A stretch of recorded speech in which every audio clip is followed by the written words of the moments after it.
Salut l'internet, on peut parler de ce paradoxe qui ne fait pas sens. Aux États-Unis, entre 2000 et 2018, ils ont marié plus de 300 000 enfants, des mineurs de 10, 12, voire moins, d'accord? Et je signale, ce sont tous des hétérosexuels chrétiens. C'est 4 États sur 5 qui autorisent le mariage d'enfants aux États-Unis. Mais bien sûr, la priorité, c'est d'emprisonner les trans, les gays.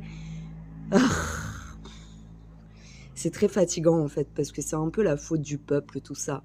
Si on était un peu plus conscient, si on avait un peu plus de recul sur ce qui est vraiment le mal ou le bien, eh ben on pourrait laisser tranquille les gays, les trans et tous ceux qui ont seul crime de vouloir apparaître d'une manière différente que ce que la société attend d'eux. Et on pourrait se concentrer sur les vrais coupables, c'est-à-dire ce sont des hommes qui disent parler au nom de Dieu, mais qui appliquent la loi du diable.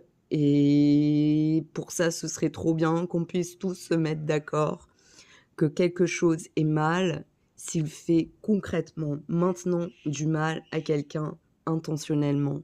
Donc quelqu'un qui tape, quelqu'un qui viole, quelqu'un qui vole de l'argent, quelqu'un qui force un enfant à se marier, quelqu'un qui force une meuf à garder un enfant alors qu'elle n'a pas envie.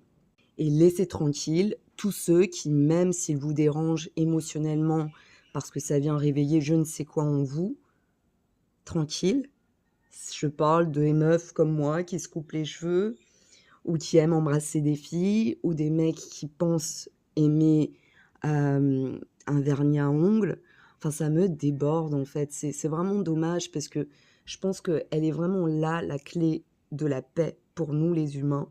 C'est arriver à prendre le recul sur ce qui nous provoque du dégoût et de l'indignation. Prendre le recul et de se dire mais qu'est-ce qui est vraiment si dégoûtant là-dedans? Qu'est-ce qui est vraiment si indignant? Pourquoi est-ce qu'il y a moins de gens? D'ailleurs, on n'entend jamais parler de ces mariages d'enfants. Par contre, dès qu'on parle des homos, des gays, c'est tout le monde en même temps, c'est la chasse aux sorcières, c'est hyper violent et franchement, c'est fatigant.